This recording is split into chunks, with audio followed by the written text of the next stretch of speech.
Jamhuri ya Muungano wa Tanzania. Kazi na utu. Tunasonga mbele. Nidhamu, haki na weledi. Msingi wa mafanikio yetu. Nidhamu, haki, weledi na uadilifu. Nawashukuru sana. Ndugu zangu, naomba nami niungane na walionitangulia kumshukuru Mungu mwingi wa rehema kwa kuturuzuku hai na siha njema na kutuwezesha kukutana hapa leo katika chuo cha taaluma ya polisi hapa Dar es Salaam kwenye shughuli hii muhimu. Aidha, ni kushukuru Mheshimiwa Waziri wa Mambo ya Ndani ya Nchi pamoja na Mkuu wa Jeshi la Polisi IGP Wambura kwa kunialika na kunipa heshima ya kufunga rasmi masomo haya muhimu. Kwa dhati kabisa niwapongeze wahitimu wote kwa kukamilisha hatua hii muhimu katika kuimarisha utumishi wenu ndani ya jeshi hili. Vile vile nitoe pongezi nyingi kwa mkuu wa chuo hiki, naibu kamishna wa polisi Dr. Lazaro Mambosasa, wakufunzi, watumishi wote wa chuo pamoja na taasisi zote za ndani na nje ya nchi zilizoshirikiana na jeshi la polisi katika kufanikisha mafunzo haya. Na hapa nitoe pongezi maalum kwako mkuu wa chuo, lakini wakufunzi hasa waliosimamia gwaride. Nimeona vijana walivyoimba gwaride safi sana. Lakini kushukuru IGP Wambura, mwaka juzi nadhani tulivyokuwa hapa nilikupa maelekezo ya viwango vya kuunda vikosi vinavyoshiriki kwenye gwaride, na leo nilikuwa naangalia vile vikosi vilivyokuwa na Django Green. Nimeona umefuata yale maelekezo niliyokupa. Nimeona vimo vya askari wetu jinsi walivyonyooka. Hakuna aliyezidi kitambi wale aliyezidi nyama za nyuma mgongoni. Vijana wote wamenyooka, wako vizuri. Sasa kama nikukupa maksi nakupa 70%. Kuna 30% bado ifanyie kazi. Panga tena vijana wako waangalie na uone 30% tutafanya marekebisho wapi. Lakini 70 leo na kuachia nayo. Mimi najua muda ukipita, with time vikosi hivi vitafikia vile viwango ambavyo tumezungumza mimi na wewe. Tutafikia kule na gwaride letu litakuwa moja katika magwaride mazuri sana ndani ya ukanda wetu, lakini pia ndani ya Afrika. Kwa nakupongeza sana. Ndugu viongozi, wahitimu na wageni walikwa, kwa kuwa hii ni mara yangu ya kwanza ya kuonana na jeshi la polisi tangu tumemaliza uchaguzi mkuu wa Oktoba mwaka jana, nitumie nafasi hii kulipongeza sana jeshi la polisi kwa kazi kubwa mnayoendelea kuifanya. Sote ni mashahidi kwamba amani na utulivu tulionao leo haukuja kwa bahati, bali matokeo ya kazi ya jeshi la polisi kwa kushirikiana na vyombo vyetu vingine vya ulinzi na usalama. Pamoja nanyi niwapongeze Watanzania wenye nia njema na uzalendo kwa nchi yao kwa kuendelea kushirikiana na vyombo vyetu vya ulinzi na usalama katika kudumisha amani na utulivu wa taifa hili. Ndugu zangu, suala la kulinda usalama wa raia na mali zao ni nguzo muhimu ya maendeleo kwa taifa letu. Bila shaka takubaliana nami kwamba kazi ya polisi haiwezi kutazamwa kama kazi nyingine ya kawaida. Ni kazi inayohitaji nidhamu, uadilifu, umakini na uelewa mpana wa sheria, mila na desturi na mipango ya maendeleo ya nchi yetu.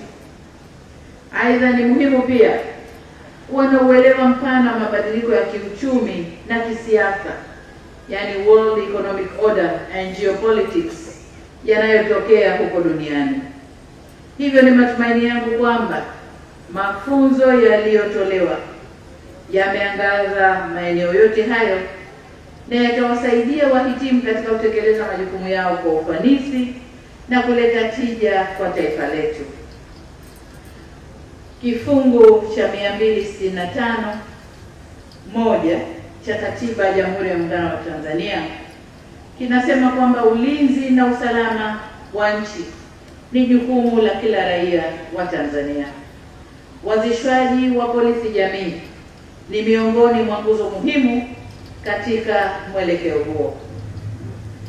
Nami nimpongeze pia kamishna aliyeteuliwa kushikilia eneo hili, na nitoe wito na nimtake asimamie vizuri eneo hili, kwa sababu usalama wetu na ulinzi wetu utatokana na wananchi wenyewe na taarifa zitakazotokana na wananchi wenyewe.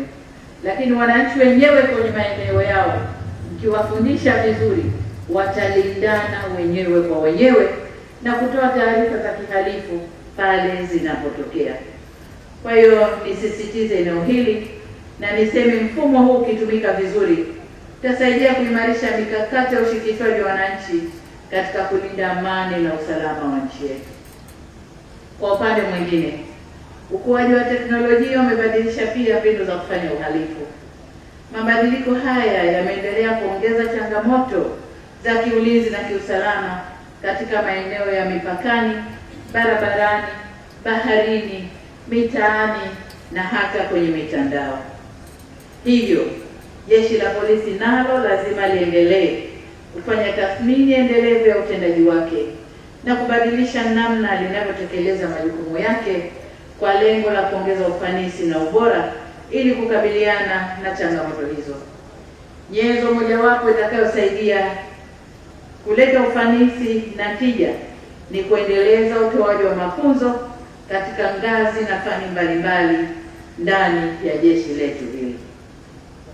Ndugu zangu, moja kati ya hatua zilizochukuliwa kutathmini utendaji wa Jeshi la Polisi ni kazi iliyofanywa vyema na Tume ya Haki ya Jinai ya mwaka 2022 ambapo ilitoa mapendekezo kadhaa ya hatua za kuchukua ili kuliimarisha jeshi hili. Nimefurahi kusikia kutoka kwa IGP kwa maboresho yaliyopendekezwa ya kimfumo, kimuundo na kisheria yanaendelea kufanyiwa kazi, ikiwemo kuimarisha mfumo wa polisi jamii kama nilivyosema, lakini pia matumizi ya TEHAMA, kuendesha mafunzo na kujenga nidhamu ya utendaji. Hatua hizi ni lazima ziendelee kupimwa kwa matokeo yafuatayo. Tusiseme tu tunachukua hatua, lakini lazima tuone matokeo. Moja ni namna Jeshi la Polisi linavyotumia rasilimali zinazotolewa kuimarisha masuala ya ulinzi wa raia na mali zao, yaani kujenga uwezo wa kiutendaji, capacity building, ikiwemo mafunzo na maeneo kadhaa ambayo IGP aliyaeleza hapa, kwenye maeneo ya kisheria na uwezo wa kwenye medani. Tunapozungumza na uwezo wa kwenye medani ni pale mnapokuwa mbali ya medani, mnapokuwa kwenye mafunzo, lakini pale mnapokuwa kwenye nyanja za kazi zenu. Tumezoea huko nyuma kuona askari wakisimamisha magari na wakifanya mambo ambayo hayakubaliki. Sasa hizo ndio nyanja za medani. Mwende mkarekebishe hayo. Yale tunayoyaona viklipu vinavyorushwa visirushwe. Askari wetu msimame kwenye mambo yenu. Lakini pia mkuu wa chuo ametaja maeneo mengi ambayo mafunzo yenu yamepitia, na ni imani yangu kwamba mtakwenda kurekebisha hayo na tuwe na jeshi ambalo limesimama kwenye mstari sawa sawa.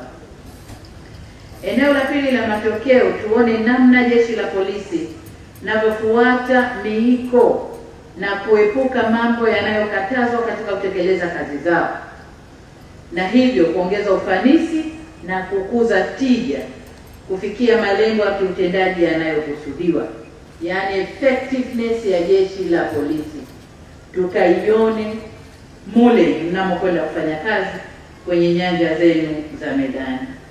Jambo la tatu, tunataka kuona namna jeshi la polisi linavyojenga imani yake kwa wananchi, sekta binafsi na jumuiya ya kimataifa iliyoko nchini. Hapa tunazungumzia legitimacy ya jeshi la polisi, kukubalika kwake. Nilikuwa naangalia klipu moja inazungumza kukubalika kwa majeshi ya polisi ya nchi mbalimbali ya Afrika, na wakawa wanatoa asilimia ya kukubalika kwao. Nchi iliyofanya vizuri zaidi ina asilimia 25 ya kukubalika kwake, na maswali yalikuwa kama unapata shida, imani yako ni kiasi gani kukimbilia jeshi la polisi ili ukasaidiwe. Kwa nchi iliyofanya vizuri kabisa, jawabu wasaidiwa walipata asilimia 25. Kwetu Tanzania ilikuwa ni asilimia 12, kwamba wananchi wanapopata shida atakimbilia kituo cha polisi ili akapate msaada, ni asilimia 12. Sasa wengine hatujui watakwenda wapi. Hizi ni taarifa ambazo hatuwezi kuzibeza IGP. Ni taarifa ambazo tuangalie tofauti, gaps ziko wapi? Kwa nini wananchi wanajibu hivi? Gaps ziko wapi? Turekebishe. Lakini kama nilivyosema, vyema na vizuri zaidi ni kuwashirikisha wananchi, hasa kwenye ile suala la polisi jamii. Wananchi wenyewe wasimamie usalama wao na waamini kwamba jeshi la polisi ni sehemu na kimbilio la shida zao. Jambo la 4 ambalo tungependa kuona matokeo ni uwezo wa kutambua au kubaini viashiria vya hatari vya usalama kwa nchi mapema iwezekanavyo. Na hapa naendana pia na mazoea, mila na desturi zetu. Kwa mfano, kwa tukipokea ripoti ya Tume ya Uchunguzi wa Matukio ya tarehe 29 Oktoba, walisema kwamba labda uzoefu, mila na desturi zetu kwamba Tanzania ni nchi ya amani tu, ni nchi ya usalama tu, na kwamba vikitokea vitisho hatuvipi uzito wake. Tunasema watatukuta asubuhi tunapiga mswaki hapo, wao wakija sisi tupo bwana. Unaona? Kwa hiyo ile ni uzoefu, ni mila zetu. Tanzania sasa watafanya nini kikubwa? Lakini yaliyotokea yametupa funzo. Tulijaribiwa, lakini kwa dhati kabisa nishukuru vyombo vyetu vya ulinzi na usalama. Majaribio yale waliweza kuyaondoa kwa muda mfupi sana. Tulijaribiwa na yametupa mafunzo. Kwa tunataka kuona jeshi ambalo halidharau taarifa yoyote. Taarifa yoyote, kiashiria chochote cha hatari kinafanywa kazi kwa haraka sana. Na haya yatafanikiwa iwapo jeshi letu litakuwa na ushirikiano wa karibu kabisa na mawasiliano ya karibu kabisa na vyombo vingine vya ulinzi na usalama katika kubadilishana taarifa za viashiria vya hatari. Wito wangu kwa jeshi la polisi ni kujenga imani kwa jamii ili kutimiza ile dhamira aliyosema IGP wakati anazungumza maelezo yake pale, anatoa maelezo yake. Alisema jeshi la polisi lina dhamira ya kuhakikisha linakuwa karibu zaidi na wananchi katika kubaini, kukabiliana na kuzuia uhalifu kabla haujatokea, pamoja na kuwafikia na kuwahudumia wahanga kwa haraka zaidi. Sasa hili litawezekana kukiwa kuna ushirikiano wa karibu zaidi na wananchi pamoja na vyombo vingine vya ulinzi na usalama nchini. Niwasihi maofisa mnaohitimu leo kuendelea kujenga taswira njema ya jeshi la polisi. Mnaporejea katika vituo vyenu vya kazi au kokote kwingine mtakapopangiwa, tambueni kuwa mmeongezewa dhamana ya uongozi ndani ya jeshi letu. Uongozi huo hatutaupima kwa urembo wa mabegani mliowekewa leo asubuhi, hapana, bali kwa nidhamu, uadilifu, weledi na uwezo wa kusimamia matokeo na kudhihirisha mwelekeo sahihi wa ulinzi wa raia na mali zao. Hayo ndio tutawaheshimu nayo. Sasa ukitoka hapa ukienda kutamba na urembo uliovishwa asubuhi na IGP hapa, hatutakuona. Kwa hiyo tutakuona kwa kazi unayoifanya hapa. Nataka ninukuu tena maneno ya IGP kwamba uzalendo wa kweli ni kuwa tayari kulitumikia taifa lako mahali popote na wakati wowote unapohitajika, kuwa tayari kukesha wakati wananchi wengine wamelala. Na hapa mimi ni shahidi, vyombo vyetu vilikesha wakati wengine tulilala, au kama hatukulala tulijifungia ndani tukawa tunasikilizia, lakini vyombo vyetu vilikuwa vinakesha. Hawajali kula, hawajali nini, walikesha na kuhakikisha taifa liko salama. Kwa huu ndio mwelekeo. Lakini vile vile kusimama imara wakati wengine wamekata tamaa na kulitumikia taifa kwa uadilifu hata pale ambapo hupongezi. Unaweza ufanye kazi yako vizuri tu na atokee watu hawaseme vibaya, hawapongezi. Tusivunjike moyo. Ndio kazi tuliyopewa, ndio kazi ambayo Mungu ametuchagulia. Twende mbele, chapa kazi, linda taifa lako hata kama hukupongezwa. Nendeni mkasimamie na kulinda heshima ya jeshi la polisi.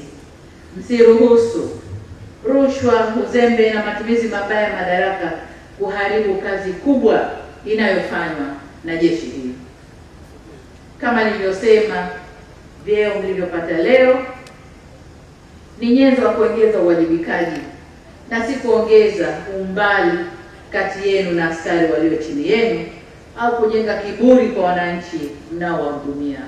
Vyeo ni dhamana, mmeongezewa dhamana, mmeongezewa majukumu, nendeni katekelezeni. Ndugu viongozi, wahitimu na wageni waalikwa, napoelekea kuhitimisha, niwahakikishie kuwa serikali itaendelea kutimiza wajibu wake wa kuliwezesha jeshi la polisi kwa kujenga miundombinu. Na ninapozungumza miundombinu ni ile migumu na ile laini, yani hard infrastructure na soft infrastructure. Hard infrastructure ni pamoja na majengo kama mlivyoona hapa, majengo mbalimbali. Na wakati nikinong'ona na IGP ndani kule katika kunieleza kazi inayofanywa ya kujenga majengo, alinieleza haja ya kuwa na hospitali ya kina mama na watoto, hospitali maalum pale kwenye hospitali yetu ya Kilwa Road. Nami nikamhakikishia kwamba hospitali umeipata. Hospitali ameipata, na ninakusudia hospitali itajengwa hivi karibuni. Lakini vile vile tumetoa fedha nyingi kuhakikisha tunaweka mifumo ya tehama itakalolisaidia jeshi hili, na huu ndio upande wa soft infrastructure. Tumeweka mifumo ya tehama na tunaendelea kuweka mifumo itakayosaidia kuimarisha mazingira ya kazi ya jeshi letu la polisi, na vile vile taendelea kununua vitendea kazi na kuboresha stahiki na maslahi ya askari wetu.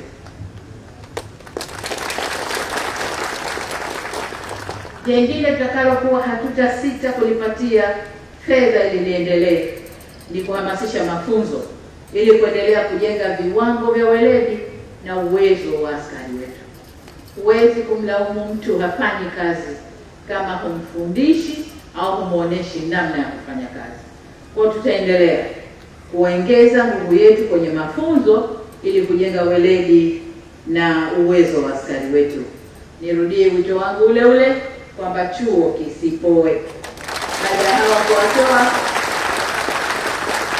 Dr. Mambo, sasa jitayarishe kupokea bachi nyingine ya mafunzo ya askari wetu. Mwisho ni wase tena wahitimu wetu wa leo kulitumikia taifa lenu kwa heshima ya viapo vyenu na dhamana mlizopewa. Vyeo mlivyovishwa leo vikaonekane katika ubora na ufanisi wa kazi zenu. Na baada ya kusema hayo,